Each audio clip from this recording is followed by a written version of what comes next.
name is Hazel Millichamp, and this is the Light on Leeds podcast. Emma Bearman is my guest on this episode. I've been trying to get her to be a guest since this podcast began almost 3 years ago. I finally got her, and she didn't disappoint. Emma told me about Playful Anywhere, which the website describes as catalyzing creativity and conviviality with people in places. We talk about her giant playboxes, the Playlab, Vulture, and we had so much fun that we did get carried away, and there is a tiny bit of swearing, just as a heads up. But I'm sure you're going to enjoy the conversation. Have a listen. For this episode of the Light on Leeds podcast, I have Emma Bearman remotely connected to speak to me. Good morning, Emma. Hi, Hazel. How you doing? I'm all right, thank you. It's a very beautiful sunny day today. How are you feeling? I think I am pegged to the sun. So if it's sunny, I'm in a really good mood. And if it's not, I'm generally less good tempered. It's terrible. It's like I hate winter so much. So when it's spring, I'm like, hey, back in town. Yeah, I don't mind the bit. I'm massively into autumn. I really like bonfire night and Halloween. I love the run up to Christmas. But straight after, I don't even like New Year's Eve. After Christmas, I just think it's miserable until spring.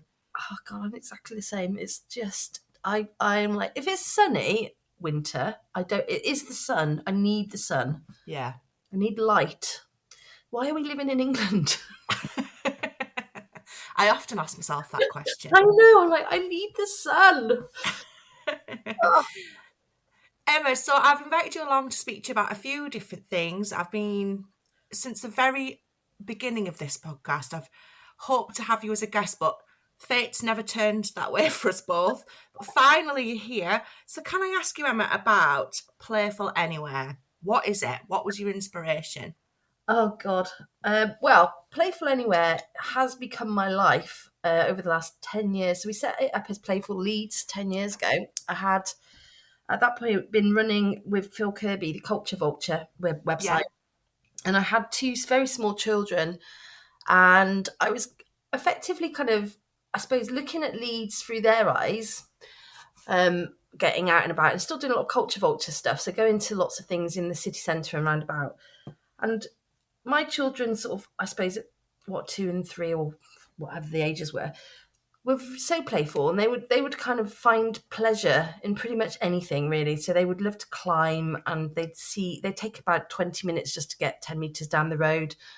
And I suppose I started really thinking, wow, wouldn't it be great to feel like that all the time? You know, like noticing the smallest things and getting pleasure out of the kind of built environment like they were.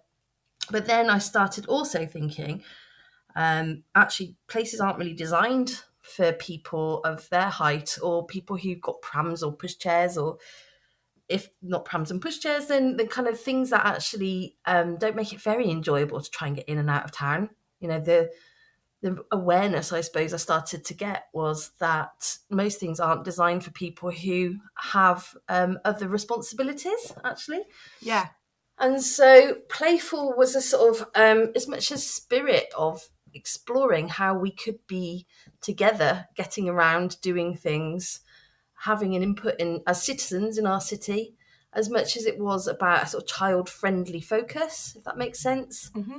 Because what I learned through the Culture Vulture Twitter feed, which I was on obsessively, was that actually some of the challenges that we might have had whilst going into the city centre to enjoy its offer, was that if my children needed to go to toilet as they're being potty trained, theoretically, you know, they needed to go there and then. And I would share these stories on Twitter and say how difficult it is to kind of navigate a place if, you know, someone needs to go to the toilet there and then, and you don't know where the toilets are or how you're going to get there in time.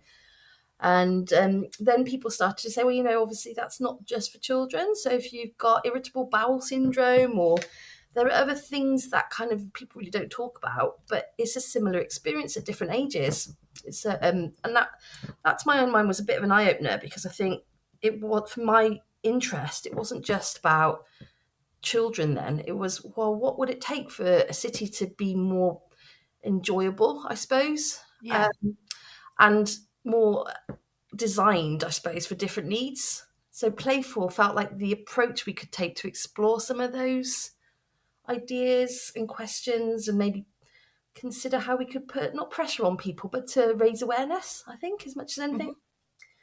So that was the starting of it. And then we've done all sorts of manner of things, from events in empty shops to get people to say what they wanted in a playful city, to working with big corporates like Asda to connect their employees to the life of the city that they didn't really spend any time in, to putting on a massive festival, which was 107 events over 64 different locations called March of the Robots. Wow. To then acquiring a shipping container as part of that March of the Robots and calling it the Robot Lab, going around lots and lots of different places in Leeds with the shipping container, making robots out of cardboard free to code, then doing a big thing on light night, and then kind of finishing it and then going, oh my God, we've got a shipping container. What are we doing with that? I really do, and I never think through the kind of like what happens after things finish. Yeah. So that's where Playbox started from, was this like shipping container at the end of my road in Armley on a bit of common land. And I was knackered, honestly, after that March of the Robots. And believe me, I didn't do it on my own. They're an amazing crew of people, but I was exhausted by the end of it. And so I was like, oh, I've got a shipping container. I don't know what I'm doing with this. No money, no energy, So it sort of sat in this piece of common land, and it became the Playbox because the kids around the area were like, when you opening up? When you opening up? So it just sort of morphed into this thing. And so that's possibly how people know me more these days, I suppose, if anybody does know of me, is through the shipping containers, because I talk about them relentlessly. How did you even get your hands on a shipping container? I don't know, it just seemed like the obvious thing to do at the time. But there's an amazing company out in Sturton called Ace Containers. Okay. Or otherwise known as Norcon. So they've got 2 elements down there. And so I don't know if you've ever been to Sturton. Have you I've been through it, I think. Yeah, so it's kind of like, I think it must be easy to get off the motorway. It's quite industrial down there. And so do you find shipping containers exciting, Hazel? I mean, it depends what's in them, Emma. I've become a little bit nerdy about them. So I actually find the sort of place in Sturton really exciting because they're like 7 sort of containers high. It's like a city of containers down there. And it's quite vast, and it really affects me physically because it's like all of these things have come from all over the world, and they're now sat in Sturton, and each one of them has a story to it. And I think I could really nerd out down there. So that doesn't answer your question though, does it? So that's where we bought the first container, which became Playbox 01, was from Ace. So I'd recommend them because they really look after you. And what kind of things do you have in the containers now? So Playbox 01, which is like what it kind of opens from the middle, if that means anything to you. So if you've seen shipping containers around, you'll tend to see them where they have what are called end openings. Yeah. So this one's a bit different, as it kind of has what are side doors. So it kind of opens out from the middle of the 20-foot container. So it can create a bit of a stage. And we've got shelves full of stuff that I've accumulated over the years. Loads of craft, art. It's sort of typical things to play, really. Sort of the stuff people understand, like Lego, hula hoops. Just trying to think now. Loose parts play, which is generally speaking scrap kind of materials that kids can use their imaginations and go wild with. Fabrics, table tennis. It's like a kind of, it looks like an emporium when you open the doors. It's like, what is this? It's all pegboarded out, which we crowdfunded for when we first decided it would become the Playbox, because what we were discovering was after a day of playing, and lots of people had sort of donated stuff as well in the early days. They were like, oh, I've got these stilts that I'm no longer using. We want them. And we were like, yay. And, someone else said, what about barbecue every Friday? So we were like, yay. Just saying yes to everything. And then having an utter nightmare as dusk descended, and everybody just threw everything back into the Playbox. And I'd be the person the next morning opening the doors and going, So it felt really boring to fundraise for shelving and pegboard, but actually it was the most necessary thing that we did to create some order and allow for other people to help with the getting things out and putting it back again. So I think I developed a lifelong love of pegboard at that point. You needed some organisation for the fallout from play. Yeah, basically, because I'm not as good as others, put it this way, of kind of making the pack up part of the play. So Yeah. I've worked with people since who are awesome, really, at making that actually the playful end to proceedings. And then it's all done really quickly. But I'd be like, oh shit, there's no light. It's time to go, or whatever. And then, so I've learned some tricks along the way, I suppose. But I didn't have a clue what I was doing at the beginning. And have you been surprised, Emma, by, when you've had people come and engage with what you're doing? Have you been sort of collecting people's ideas about what their idea of play is? Yeah, because what I wouldn't want anybody to do is think I'm an expert in any of this. Okay, so what I love really is observing how other people like to do things. My preferred sort of facilitation way, style, whatever you want to call it, is getting out of the way as quickly as possible. So the only way that you can really do that is to sort of give people a little bit of a nudge in a way, and then get them to sort of lead proceedings a bit. So we have we do have some set pieces because we know they work. For example, pom-pom making is always popular with everybody, all ages.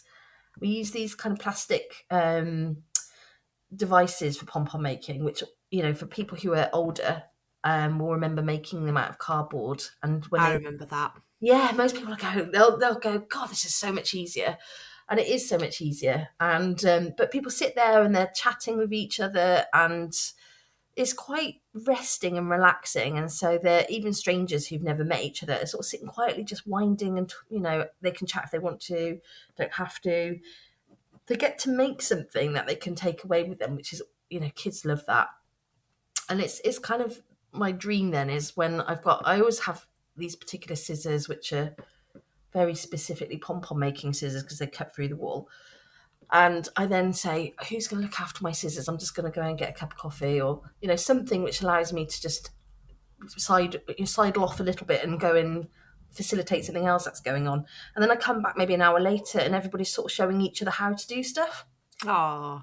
So that is one example of something we've obviously led, but we've done lots of things where we elicit, what would your dream stuff be if this play box came to where you lived? What would come out of it? What would you be doing? And so you get some extraordinary good and bonkers answers to things like that as well. Like, some kids will say, I want an Xbox in it. There's a very gaming oriented kind of culture, let's say. Yeah. But, other people have said they want a donkey to come out of it. Or a band. Or, things that actually are slightly harder to imagine the haulier being able to do without breaking people's legs if they were inside the container as it came down, Yeah. So there are still some yet to be fulfilled ideas, Hazel. And have you got things coming up, Emma, that you're planning now? Yes. So what have we got coming up? We're doing something in Cambridge. Oh, this is secret, by the way. It hasn't. The press release hasn't come out yet. It really should be coming out any time now. So I'm hoping it's going to come out in the next week. Otherwise, you're going to have to hold off publishing this. But we've won a public art commission in Cambridge to make. Wow. Yeah, I'm really excited, and we knew before Christmas, so it's been totally awful having to sit on my hands with this one. So we're going to be alongside artist Pippa Hale, who's also from Leeds and does amazing clay sculptures. She's been working with the National Railway Museum and the Baltic in Gateshead and Rotherham Clifton House Museum. She does amazing playful site-specific stuff. So we're going to be working with an area in Cambridge with the Playbox initially to sort of engage people around some questions that we're working up, to then look at a physical manifestation of something playful emerging from that process for a place in Cambridge. So that's quite exciting. Very exciting. Is there a reason why Cambridge in particular? Because they asked. There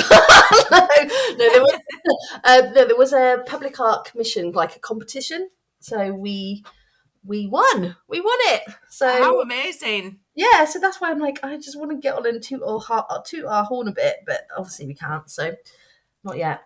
But so that's exciting, and Very exciting. we did start going a little bit further afield before COVID hit what we did really. So we were doing stuff in Scarborough and Birmingham and Sheffield, Huddersfield. So we were starting to get a reputation, I suppose, for helping places consider how to be more playful and how to put play at the heart of their sort of town planning or health strategies. Yeah.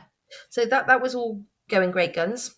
So that's picking up again. And then we've got we did some work with York Museums Trust last year, where they sort of asked us to create a play space where we then consulted regular and irregular users of their space about how they'd like to see the gardens as a play space more permanently.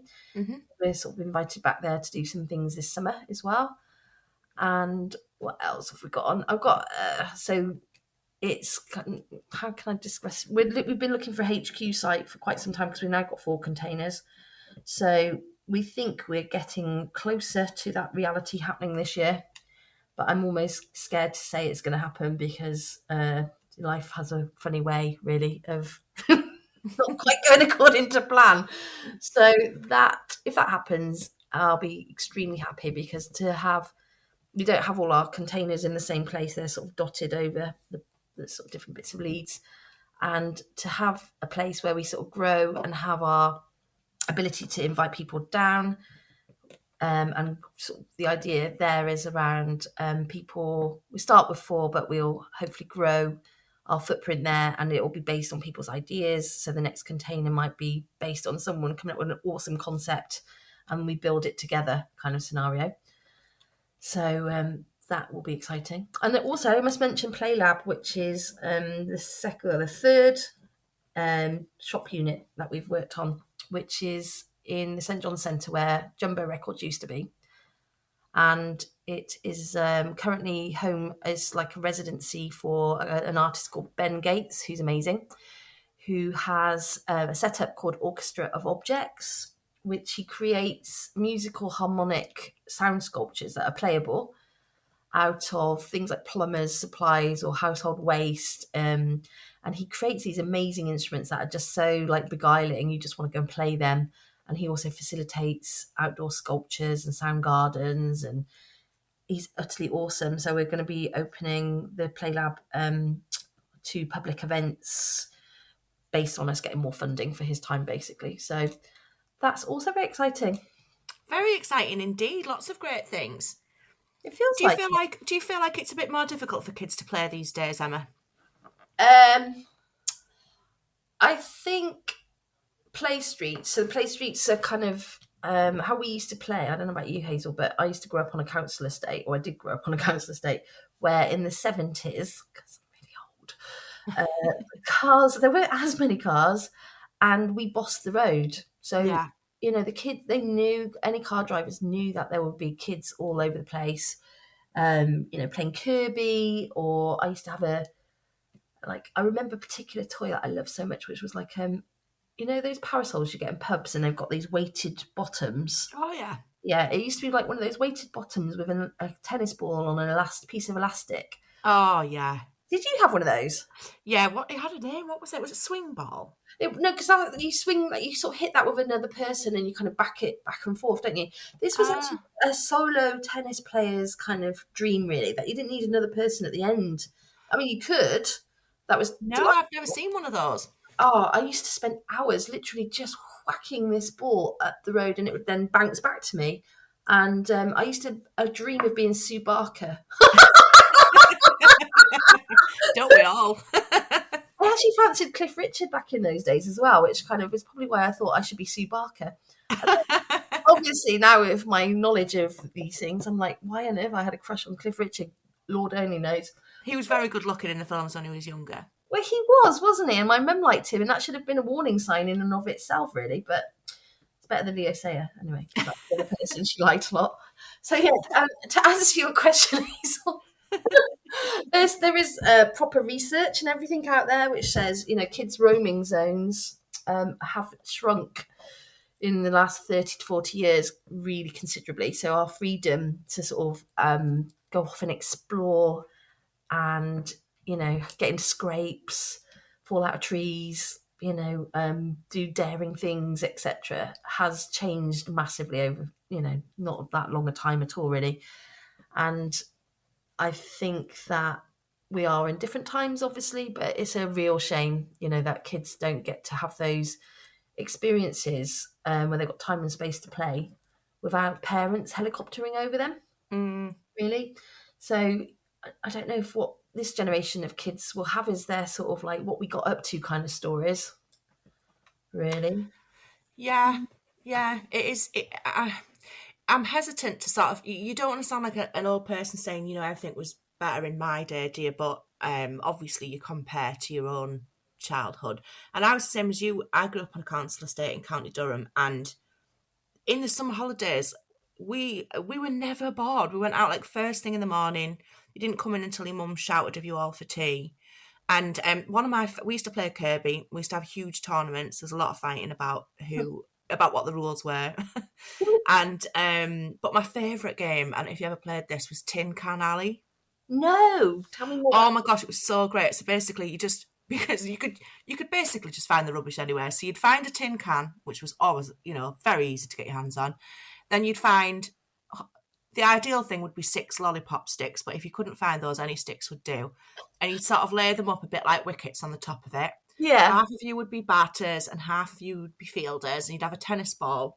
And it was a bit like cricket, so the idea was that you'd all take a turn throwing the tennis ball, and once the can had gone over and the sticks scattered, then all of the batters used to have to run away, and the job would be to get the tennis ball and hit the opposite member of the team who were then out.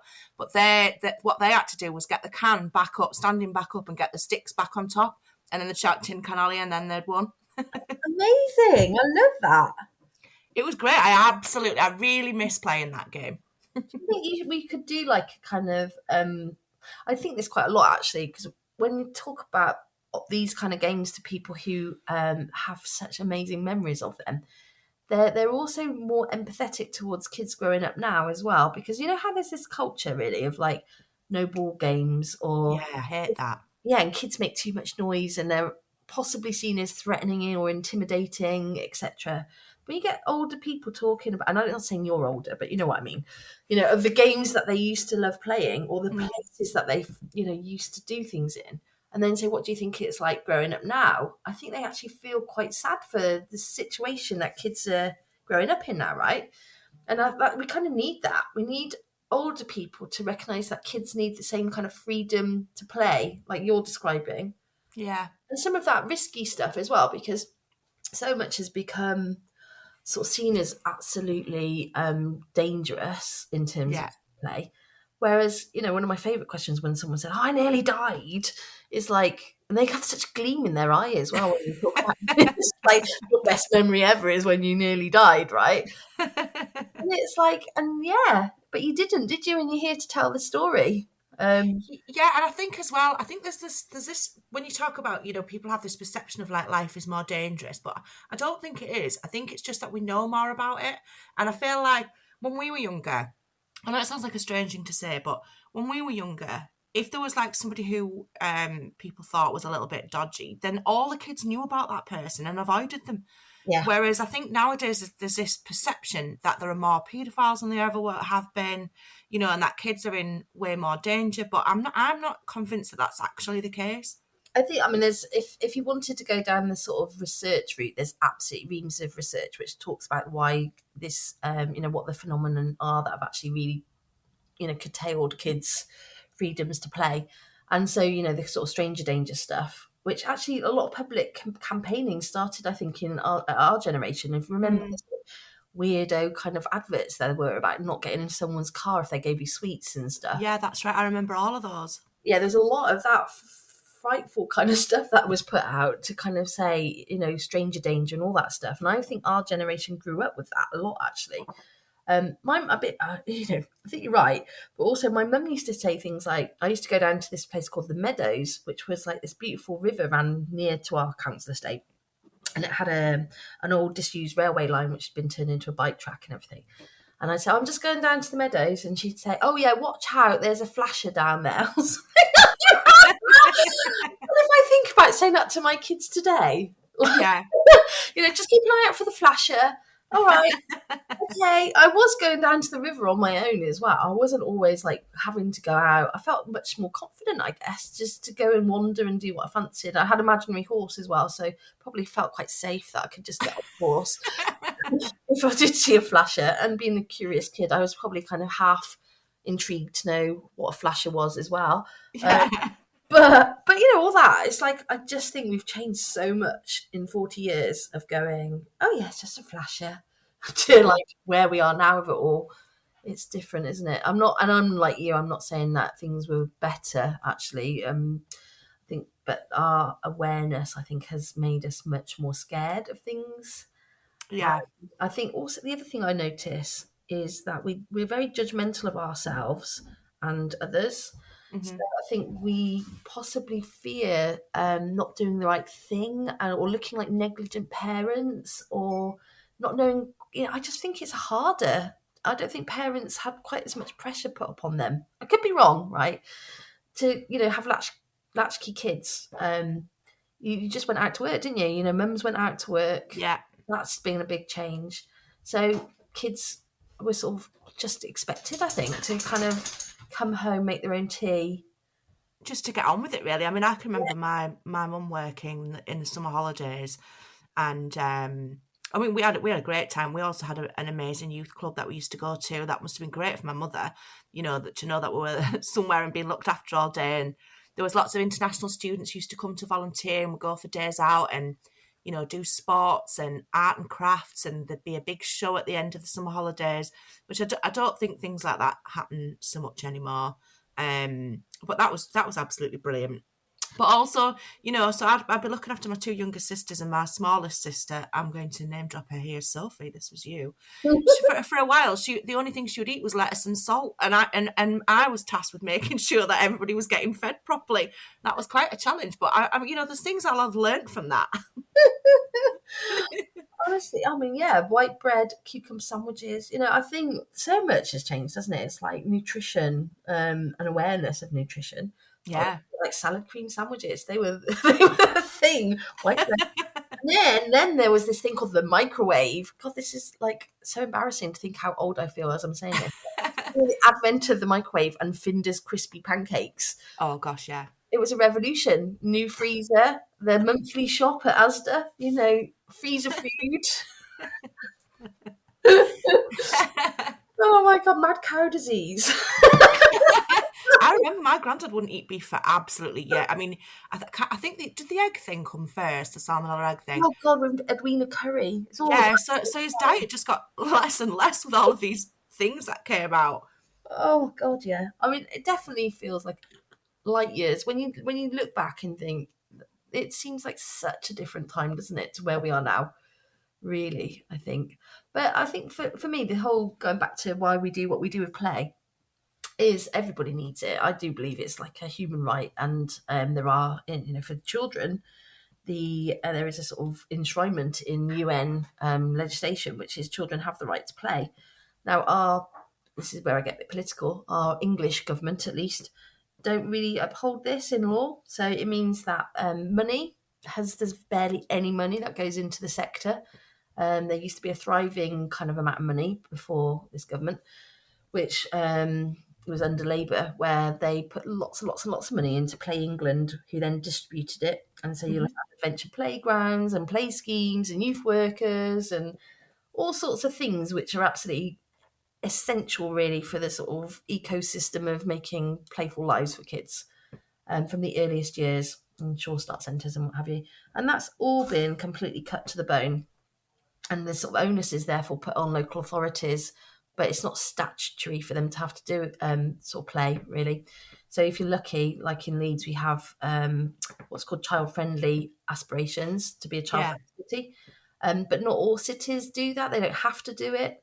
So Leeds is quite sort of progressive, or very progressive, but they've also got me as a bit of a thorn in the side, because I'm like, that's great, but let's do more. So, but that's good. You need those sort of healthy kind of relationships, which is trying to do the very best that you can as a city, despite no national kind of support for that. I think there are about 11 child-friendly cities in the UK, maybe a couple more now. Manchester's just looking to become one, I think, but Bradford are as well. But yeah, it's down to the individual cities to sort of take it, as seriously as we think it should be. Yeah, definitely. Because I mean, whenever you read an account of, anybody who's, made it big in sport or the arts or anything, quite often they'll talk about the things that they got involved in childhood that sort of encouraged them and inspired them to get where they are. Yeah, I mean, and actually, we talk about resilience, don't we? But I also think, kids will find play in the smallest and most unlikely places. They will. But if you think about COVID, for example, and how it really revealed to lots of us just how difficult it was when playgrounds were shut down, Mm-hmm. very early doors, that if you were living in a sort of tower block, um, so little access to quality green space, Yeah, playgrounds. I think it's only it became so visible, I think, of how poorly valued it is in society generally to yeah. provide decent quality play at a very local level. And Mm-hmm. I think Leeds are really serious about this. Actually, it is very lucky that I think we live in Leeds, because they're doing a project currently with an amazing group of researchers called Ludicology, who are looking at this thing called place efficiency, which is benchmarking across the city. I think 6 different places actually. From the children's point of view, do they have enough time, space, and support to play? So less about what adults think, because Yeah, we'll design playgrounds and think that's ticked the box of what children need. But actually, more importantly, it's like, are children themselves feeling that they're getting sufficient opportunities? So that's quite an important piece of baseline research that's happening in the city, which yeah. That sounds fascinating. I can't wait to see what the results of that are. yeah, and it definitely starts to sort of build an evidence base of in those particular areas, and then there's a sort of methodology which can be sort of replicated. And they've had an amazing impact in Wales, which is where they're based in Wrexham, Ludicology, and over sort of a few generations, really, they've really started to see the impact of making this part of a policy, in fact, in Wales, and you can see how that's playing out. And in fact, Wrexham bidding to be the a capital of culture in 2025, like Bradford are, and they're saying play is really important to them as a city of culture. And so that's taken probably, I don't know, 12 years or so of like really embedding it at every level. And Yeah, so there are precedents out there of like how we could be if we decided to do something in a really thorough developmental way as a nation, and that local authorities had it as a remit that they had to deliver upon. But Leeds is just doing this because they know it's the right thing to do. So I feel quite pleased that we are in this city and they're taking it seriously. yeah. That's really great to hear.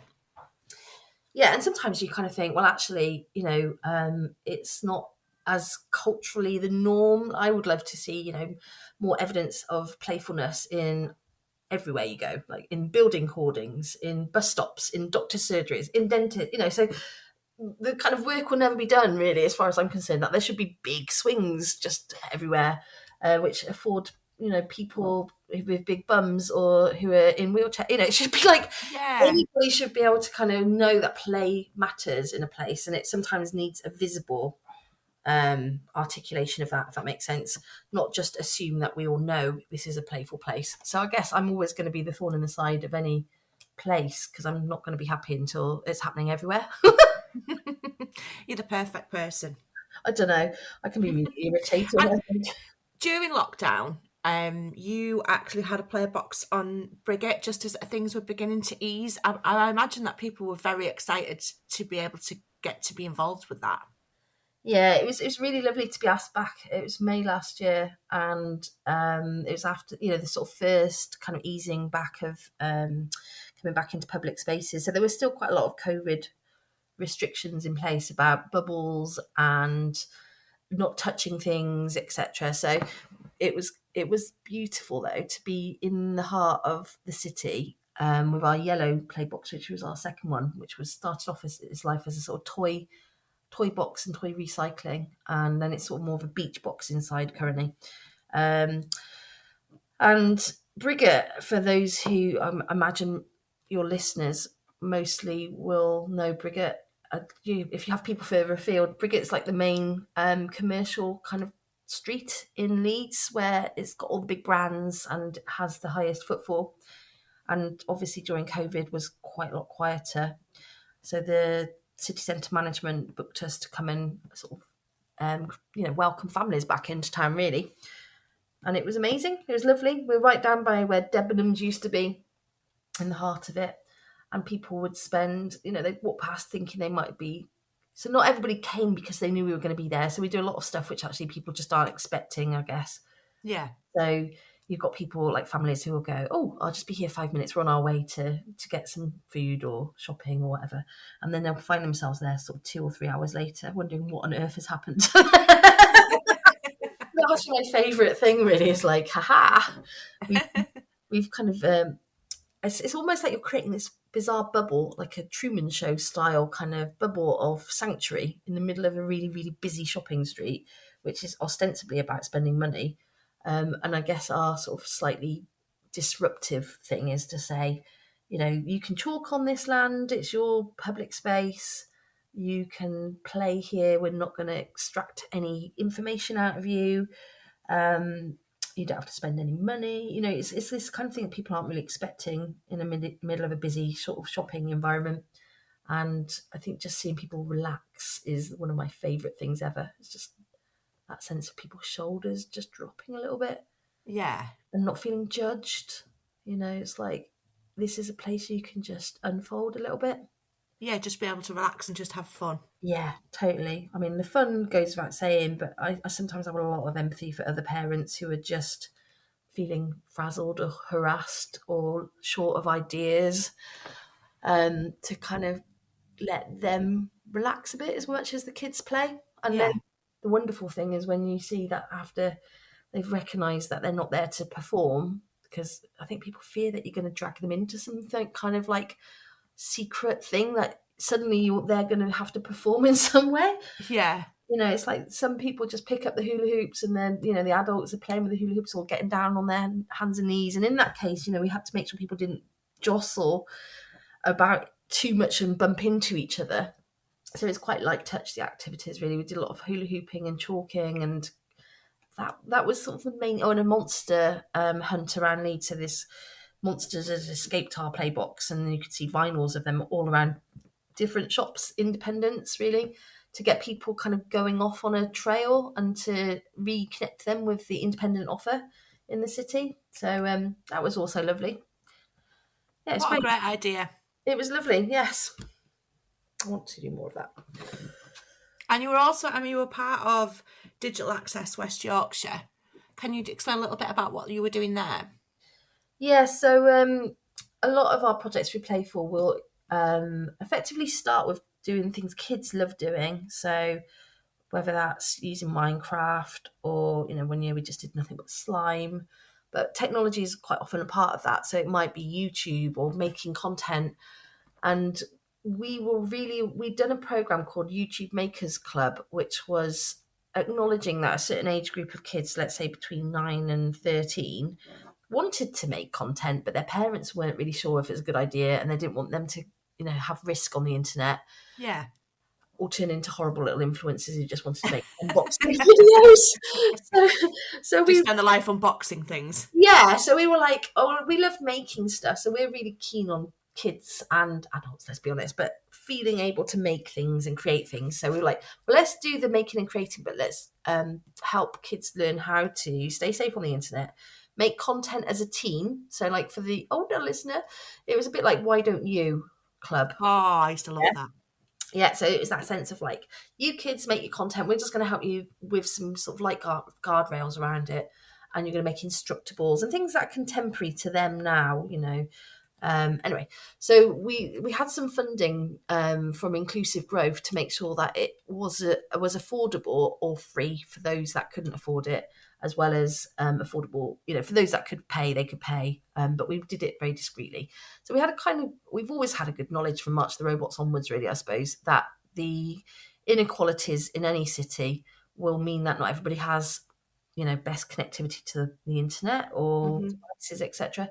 So we, at the beginning of lockdown, when we had to shut that program down as a physical in space kind of program, we were like, we know they're going to really struggle to continue to do this online with us because they won't have the devices in their homes that they need to remain engaged, right? So we started sort of online, in fact, through Twitter, sort of just saying, what's going on? How are people going to do homework? Yeah. And so a group of us who've worked in this space before, including a lady called Claire Garside, who I've worked with on creative tech projects, and Jack Simpson at Hyde Park Book Club, Oh, yeah.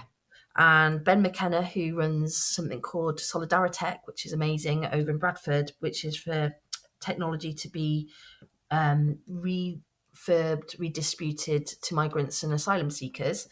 And a lady called Gail from Creative Carverley initially kind of got together and said, well, could we do something then? Could we do something to get kits to people who need it? And how would we do that? So we had a really simple philosophy, really, which was we were going to shift tin, as Claire put it, which was we weren't going to try and solve all the problems. We couldn't actually at this stage, but we knew people had stuff they weren't using and would happily donate it to get it to people who needed it. Mm-hmm. So we then were really lucky to have a couple of people who had IT tech kind of repair skills get involved as volunteers. So it's all volunteer led. And we're working with Ben, who'd already been pioneering in this space for a couple of years, specifically with migrants and asylum seekers. They'd had to stop part of their project, so we were like, okay, so what can we do across West Yorkshire which will help? And that's effectively what started this incredible process, really, of like people donating, us sort of tied, mending, repairing, and redistributing via a sort of network of referrers who were like. So not directly to individuals. It could have been through schools or through charity partners, people who knew what was needed on the ground, if that makes sense. So we didn't have to sort of get ourselves involved in any safeguarding sort of challenges, etc. Then we did some national meetups as well with Restart Project, and have just finished a report with Restart, which looked back over the learning of this and recommendations with so Nominet, who are like a big charity in the sort of tech world, to look at what our learning has been across the nation of grassroots and volunteer organisations, and what we would do to be more prepared and to continue sustaining the efforts of those groups that are already continuing to do this. So yeah, it's been an amazing kind of life affirming in a way, because at the time when COVID was happening in the first sort of instance, we all felt a bit clueless and a bit, how can we still continue to be helping those who might not have that sort of opportunity to connect socially, do their work, or are isolated or vulnerable, or some households, when all the schools shut down, had, I don't know, need of 5 devices or so at the same time to be able to work from home, to have their kids doing live learning. And some people were just trying to do that off one mobile, and it was crazy, really. Some of the problems have not been resolved still. People need access to the internet. That's a massive challenge, data-wise. But I think some of the big players are now starting to recognise that they can play a bigger part in that. But anyway, so yeah, that was an amazing project and brought us into contact with really cool people basically across the city who really give a shit. Excellent. That's really good. Emma, Can I ask you, I can tell from your accent that perhaps you've not lived in Leeds your whole life. Well, I've been here 30 years now, Hazel. 30 years? I know. So you'd think that the Gloucestershire twang would have gone, wouldn't you, really? Yours, did you say yours is like did you say County Durham? Yeah, so I started off in County Durham, and then when I was about 14, we moved to North Yorkshire. Yeah. Where my family all still live. But I've been in Leeds now, I think this is my 19th year, coming up next month. And I can hear, now you said County Durham, I can hear a little bit, but I wouldn't have known. I wouldn't have said definitely County Durham to you. Yeah, I think I can confuse people quite a lot, but when I've had a drink, I get increasingly more County Durham. Do you? What do you Yeah. call a woodlice in County Durham? We call them hardbacks. Hardbacks. Mm-hmm. What Oh. do you call them? From Gloucestershire, they'd be chucky pigs. That's an amazing one. I've never heard that one. Yeah, so there's a map. There's a map apparently which actually has all the regional different names for a woodlice. That is right, because there are a couple of words that they use where they can show on a map that they can tell where you're from. Because I Yeah. studied linguistics at university, and one of them is, what is the word that you would use for the shoes that you put on when you go to school? You take off your outdoor shoes and you put on some indoor shoes. What do you call those? So they were daps. Daps. I've never heard that. We used to Daps. call them sand shoes in County Durham, but when I worked at a primary school in Leeds, they were plimsolls. Yes. So the Plimsoll line, that's a Bristol thing, apparently. So it was it's something to do with the boats. Yeah. So that, I think why they were Plimsolls, but I think Daps might have been because they were Dunlops. Ah. I don't know. See, this is a very important question I'm going to have to get on the internet and look at. But you haven't been here for 30 years, Emma. It means that you are fully qualified to answer the 3 questions that I ask every guest. Are you ready for them? Yeah, you know that I'm dreading these, don't you?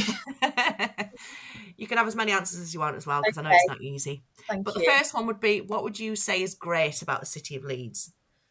Well, it's really cliched, as in the people, really. So Yeah. what I thought I'd met my spiritual home when I came up here in 1993, because Gloucestershire, lovely, Gloucestershire is lovely, honestly, it is. But I thought, the people are really cheeky. They're cheeky here in Leeds. And I felt at ease immediately. I'm like, I can be cheeky here, that's good. So definitely the people. And then places, I think there's so many places. But that wasn't really the reason I fell in love with Leeds, I don't think. It was that sense of like, everybody's quite down to earth and Yeah. they're a bit of a laugh. And that hasn't changed at all, really, in 30 years. I still think that's absolutely true. And I only notice it now when I go to other places and I don't get that same feel. Yeah.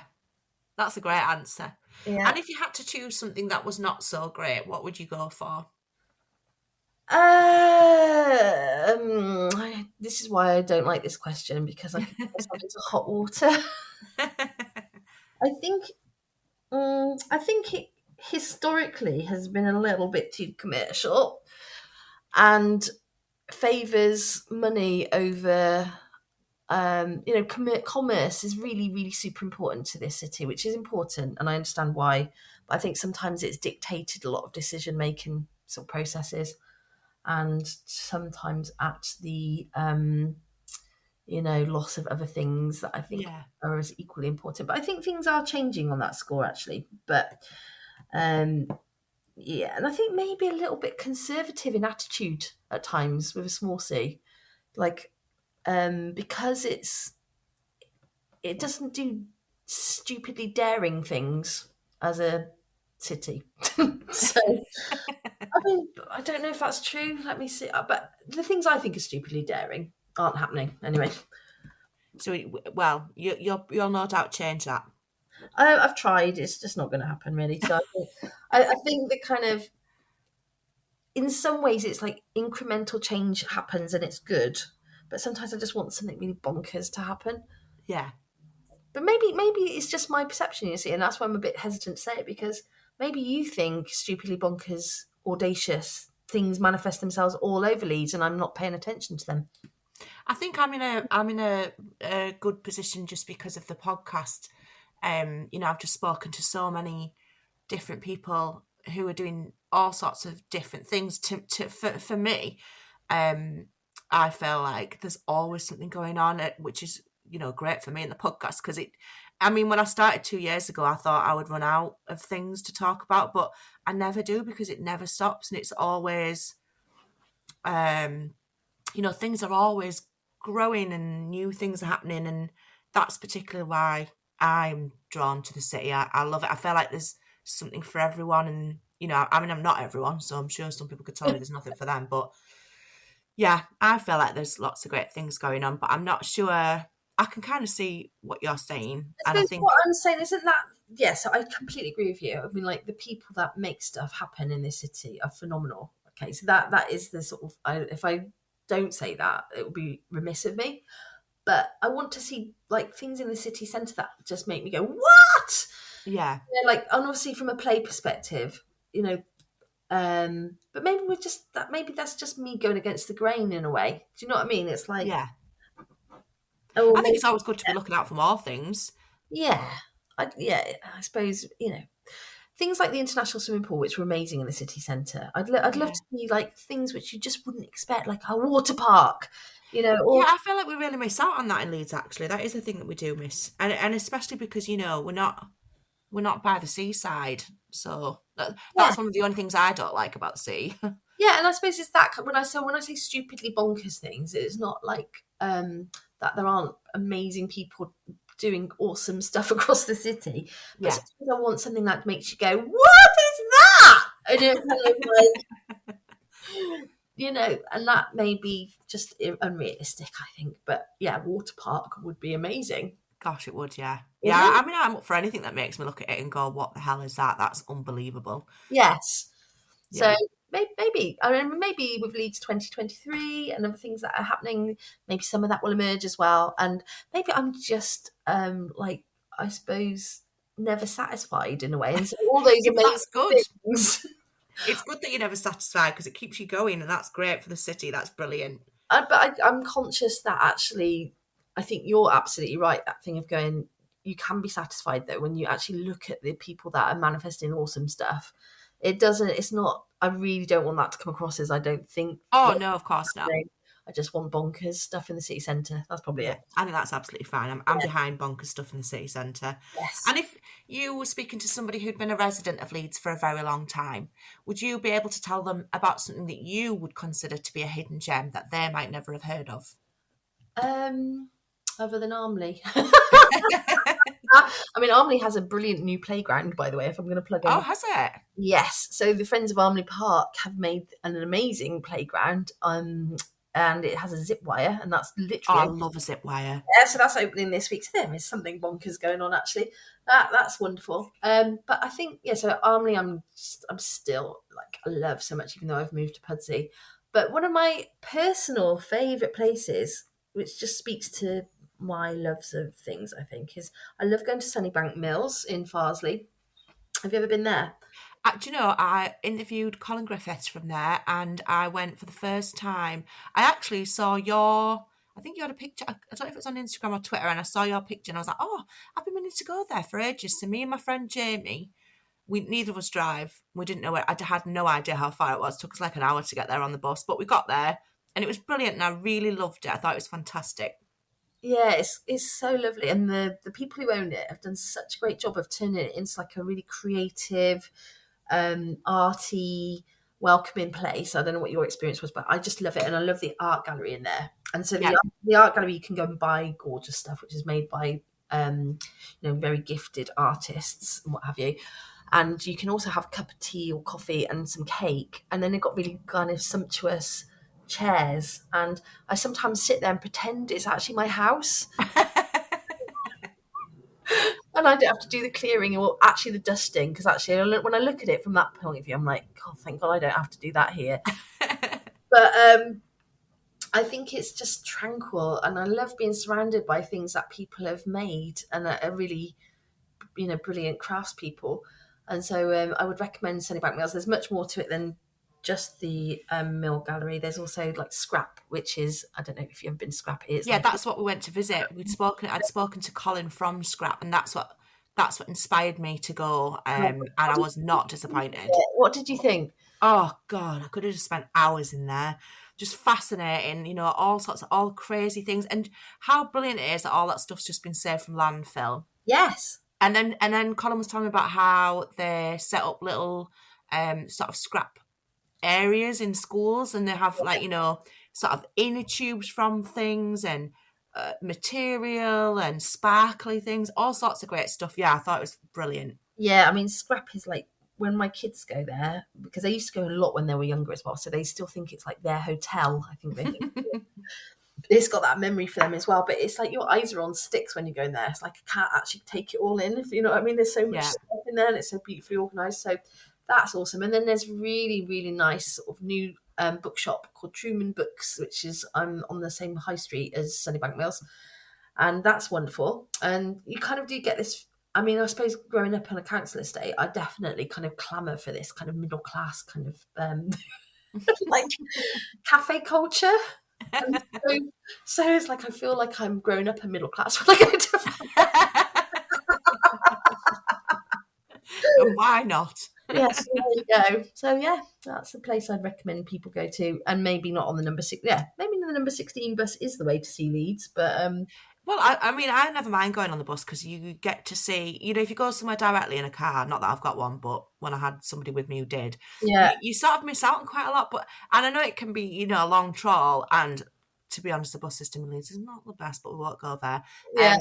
But when you're on the bus, you get to see, I mean, I know I sound really nosy, but I really like if you're on the top thing of the bus and you manage to you go past somebody's house and you just see a little snippet of what's going on. Yes. I love that. Yes. So that feeling of being at the front of the double-decker bus still, Yeah. that's also awesome, isn't it? It is. Yeah. No, I think the number 16 is interesting because it goes from West Leeds to East Leeds. So if I don't know if you ever did this when you were a kid, but I used to with a friend. We used to just get a day rider or whatever, and we would just take the first bus that was available to get on and just go wherever it went and back again. Yeah, I still do that now. Do you? Yeah, I do. Yeah, because there's been times in the past when I used to work at work all the time, where sometimes I'd be on the bus in the morning. And I think, oh, it's really cosy on this bus, and it'd be really lovely if I could just sort of wander around on a bus all day. So then the next time I had a day off, I thought, right, that's what I'm going to do. I got myself a day rider. I went into town. I went to a bus stop that I've never been to before. Just got on the bus and rode it all the way to where it was going and back, and I loved it. And where did you go? I sort of went kind of like Moralton way, and that was just great. And I'd never really been there. There'd been no reason for me to go there. I got off the bus, had a little walk around, got back on, and went back to town. I loved it. Oh, that's we should do this, shouldn't we? More of that. More just getting on buses and not. I mean, obviously during COVID, it's been harder, but that sort of sense of you don't know where you're going, what you're going to find, but you can come back again. So that bit's fine as well, isn't it? Yeah. It's like having a little mini adventure. Yeah, it so is. And I think for me, that's what I see your podcast being a bit like as well, mini adventures, because you're like you're saying, you still get to meet all sorts of people, and it's like the bus equivalent, perhaps. Yeah, I think that's a good analogy. Yeah, you can do your podcast on a bus. Yeah, it's like getting on a bus to a different part of Leeds you've never heard of. Yeah, and people that you might meet on the bus as well, like your guests or something. Those are great choices, Emma. And I always ask a guest if they have a Leeds-based band or musicians track that they would like to feature. Can you tell me a little bit about what you've chosen and why? Yes, so I've gone for Hope and Social and Eurospin, which is just a very, very, very joyous song. But I didn't go to the gig, but I remember the gig in their crypt that they had, where they basically got people to play bottles to make, they were part of the song being created, basically. And you'll hear that when you hear the song. And I did a playlist when I was at Culture Vulture? And it was called the Joyful Playlist. So I crowdsourced it. And it was one of the first songs that somebody recommended to go on this playlist. And it really is joyful. It's so joyful. So yes, it's a joyful song for a sunny day, and they're an amazing band, and I'm sure they've been featured before. Yes, they have, yeah, and also people choose their tracks quite often because they're just a great Leeds band, and their range is huge, and the songs are just fantastic. Yeah, and I think they sort of, to my mind, are Leeds, that band. Yeah, and I can't imagine Leeds without them, really. No, and they have a real great spirit of fun and playfulness. They do. And actually they have a really great way of doing, they did a seaside trip, for example, on a bus. They've done party. They always do the unexpected. That's what I love about them. They're always coming up with really creative ways to, they're fans at everything, can't they? It's not that they're separate from their fans. It is a fan band. It's amazing. Yeah, absolutely. Emma, what will you be doing with the rest of your day today? I I was going to say spreadsheets, but I'm not going to do that. I don't know, actually. The sun is beckoning me, so I'm going to do something like with the sunshine. Don't know what yet. What about you? I have another interview at 1:00. A lady from Wrongsemble production company, so that'll be great.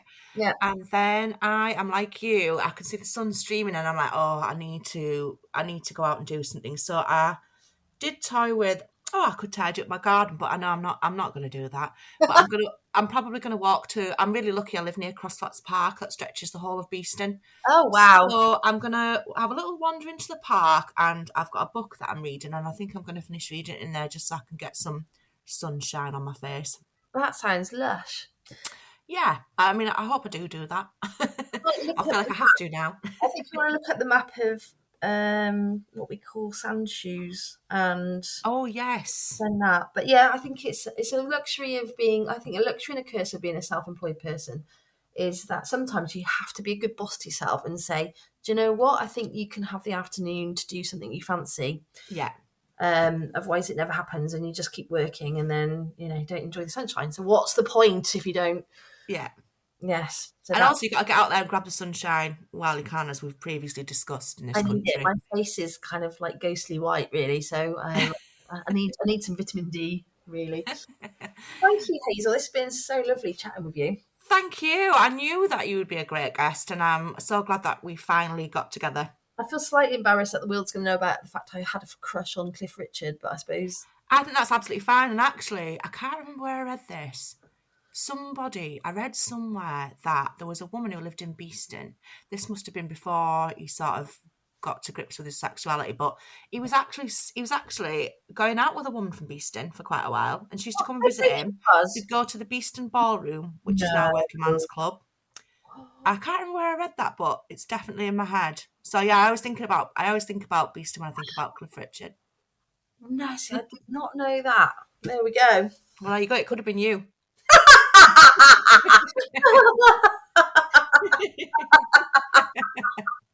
No, guilty. Thank you so much for coming to talk to me, Emma. And good luck with everything that you're doing. I'll put lots of links in the podcast notes so people can check your website out and everything that you're up to. But yeah, have a brilliant day and enjoy the sunshine. Amazing. Thanks, Hazel. Thank you. I hope you enjoyed my conversation with Emma Bearman as much as I did. She's a whirlwind of play, and I'm getting to meet her in real life this weekend at her Playlab in the St John's Centre because I'm going to go and experience the Orchestra of Objects. I can't wait. Of course, Emma chose a corker of a song to feature. It's Eurospin by the wonderful Hope and Social, and it's absolutely joyful. Hold your chin up high, Leeds.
If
Hold your chin up high.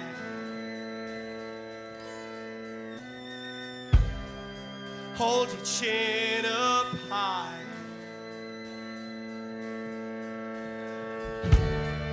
Hold your chin up high. Hold your chin up high. Hold your chin up high. Hold your chin up high. And we'll roll around through the roads and the streets and the towns. And we'll roll around. In my arms you'll be safe, you'll be sound. And we'll roll around through the fields and the roads and the towns. And we'll roll around. In my arms you'll be safe, you'll be sound. Hold your chin up high. Hold your chin up high. Hold your chin up high. Hold your chin up high.